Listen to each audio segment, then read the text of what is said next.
Good morning बच्चों। स्वागत है एक बार फिर से आप सभी विद्यार्थियों का हमारे यूट्यूब चैनल पर। तो आज हम यहाँ पर दिए गए इन दोनों प्रश्नों का गुणनखंड ज्ञात करना सीखेंगे, जिससे हमें विश्वास है कि आज के बाद किसी भी विद्यार्थी को ऐसे प्रश्नों का गुणनखंड ज्ञात करने में कहीं भी किसी प्रकार की कोई समस्या नहीं होगी। तो हम लोग शुरू करते हैं पहले क्वेश्चन से। पहला हमारा क्वेश्चन है, सबसे पहले हमें लिखना है हल। पहला क्वेश्चन दिया है 3√2 x² प्लस x माइनस 7√2। ये एडवांस लेवल के क्वेश्चन है।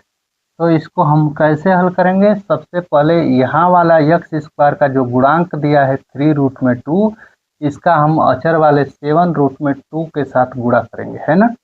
तो सबसे पहले हम इधर गुणा करते हैं ऊपर 3√2 इंटू 7√2 का आपस में गुणा कर लेंगे। यहाँ पर x² का गुणांक है इसका और अचर वाले का, है ना। तो गुणा करते हैं, 3 सत्ते हो जाएगा 21, और इधर जो है कि √2 अगर गुणा होता है तो रूट हट जाता है, सिर्फ 2 बचेगा, है ना। तो 21 दूना हो जाएगा 42।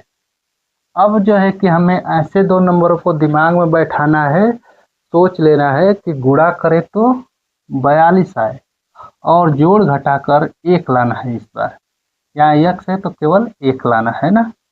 तो 6 सत्ते 42 होता है या 7 छक 42 होता है, और 7 में से यदि हम 6 अगर निकाल देंगे तो आएगा 1, है ना। ठीक है, तो हम लिखेंगे 3√2 x²। अब ये ध्यान देना है कि इन दोनों संख्याओं में 7 और 6 में किसको प्लस रखें किसको माइनस रखें। तो यहाँ क्या है कि प्लस चिन्ह है तो बड़े वाले को प्लस कर लो और छोटे वाले को माइनस। तो लिखो प्लस 7x माइनस 6x और माइनस 7√2। अब यहाँ से क्या कॉमन ले लो? देखो यहाँ कुछ कॉमन है? कुछ भी कॉमन नहीं है, सिर्फ x कॉमन है। तो यहाँ बच क्या जाएगा? 3√2 x² में से x यदि कॉमन होगा तो x एक बचेगा इधर। अब प्लस क्या कर लेंगे, यहाँ से x कॉमन लेंगे तो 7 बचेगा, है ना। अब यहाँ इन दोनों में कॉमन जो हो रहा है, रूट में 2 कॉमन हो रहा है। अब कैसे? तो 6 को हम लोग लिख सकते हैं 2 गुणे 3, और √3 यहाँ दिया, √2 दिया है तो 2 को हम लोग लिख सकते हैं √2 इंटू √2 इंटू 3। जब √2 अगर यहाँ से निकाल देंगे, अगर यहाँ से √2 निकाल देंगे माइनस के साथ, तो बच क्या जा रहा है? रूट में जो है कि 3√2, 3 को पहले कर लेते हैं √2, और x यहाँ तो बचेगा ही, है ना। x कॉमन नहीं हो रहा है। अब यहाँ पे जो है कि अगर √2 अगर हम कॉमन लेंगे तो प्लस के साथ, माइनस तो कॉमन ले लिए तो प्लस के साथ 7 बचेगा, है ना। अब पूरे में से कॉमन लेते हैं, क्या बच रहा है? 3√2x प्लस 7 इधर से, और यहाँ पे x माइनस √2। तो इस प्रकार से हम लोग पहले क्वेश्चन का गुणनखंड आसानी से कर लिया। अब दूसरे क्वेश्चन को देखते हैं, इसको हम मिटाते हैं, दूसरा क्वेश्चन देखते हैं। चलो, जिस विद्यार्थी को अगर नहीं समझ में आया होगा, अगर कई बार इस वीडियो को रिपीट करके देख लेगा तो उस विद्यार्थी को अवश्य ही समझ में आएगा, हमें विश्वास है।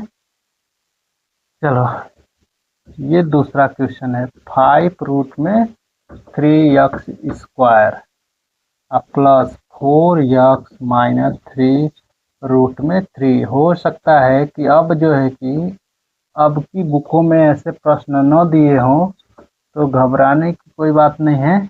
हमें जो है कि ज्ञान रखना है हर एक क्वेश्चन का, किसी भी समस्या से कैसे निपटा जा सकता है, इसके लिए हम लोग ऐसे भी क्वेश्चनों को सॉल्व कर रहे हैं ना। तो इसके साथ हम लोग सबसे पहले तो गुणा कर लेंगे x² के गुणांक वाले का अचर वाले के साथ। तो 5√3 और 3√3, तो 5 हो जाएगा 15, और √3 का √3 के साथ गुणा होगा 3, 5 15 हो जाएगा 45। अब गुणा करने पर ऐसे दो नंबरों को हमें दिमाग में बैठाना है कि गुणा करें तो आ जाए 45, लेकिन जोड़ घटाकर हमें 4 लाना है। तो 9 × 5 = 45 होता है। अगर 9 में से 5 अगर घटा देंगे तो आ जाएगा 4 ना। ठीक है, तो यहाँ पर हम लिखेंगे 5 रूट में 3 यक्स स्क्वायर। अब इनमें किसको प्लस करें किसको माइनस, ये ध्यान देना होता है। तो यहाँ चिन्ह जो होता है कौन सा चिन्ह है, प्लस है, तो बड़े वाले को प्लस कर लेंगे, और यहाँ प्लस है तो अगर माइनस होता तो बड़े वाले को माइनस करते। तो यहाँ प्लस कर लेते हैं 9 को, प्लस 9 यक्स, छोटे वाले को माइनस कर लो, माइनस 5 यक्स 3 रूट में 3। अब जो है कि इन दोनों में से कॉमन ले लो, है ना। ठीक है, तो 9 को हम लोग ध्यान दो क्या लिख सकते हैं, 9 बराबर तो ये भी लिख सकते हैं कि 3 इंटू 3। फिर क्या हो सकता है आगे, 3 इस 3 को जो है कि क्या करेंगे, करणी में बदल देंगे, तो √3 इंटू √3। अब ये क्यों किए हैं, तो यहाँ देखो कि √3 है और इधर 9 है, तो √3 यक्स अगर हम लोग कॉमन लेंगे तो यहाँ बचेगा 5 यक्स, है ना। √3 जब कॉमन लिए, यहाँ से √3 जब कॉमन लेंगे यहाँ भी √3 आ जाएगा, क्योंकि वह 9 के बराबर होता है 3 इंटू √3 इंटू √3।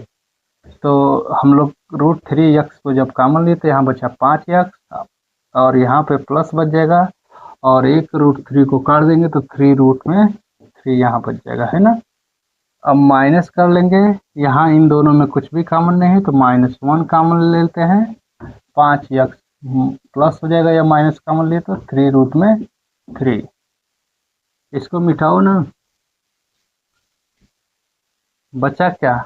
अब पूरे में हम लोग तो पूरे व्यंजन में कॉमन लेना है ना, तो 5 यक्स प्लस 3 रूट में 3 दो जगह था, इसको हम लोग यहाँ और यहाँ है पूरे में से कॉमन ले लिए, तो इधर बच गया क्या, रूट में 3 यक्स -1।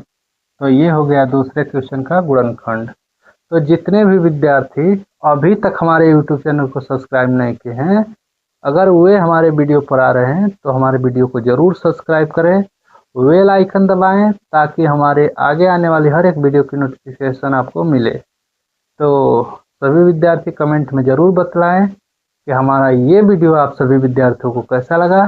फिर से मिलते हैं नेक्स्ट वीडियो में, तब तक के लिए धन्यवाद।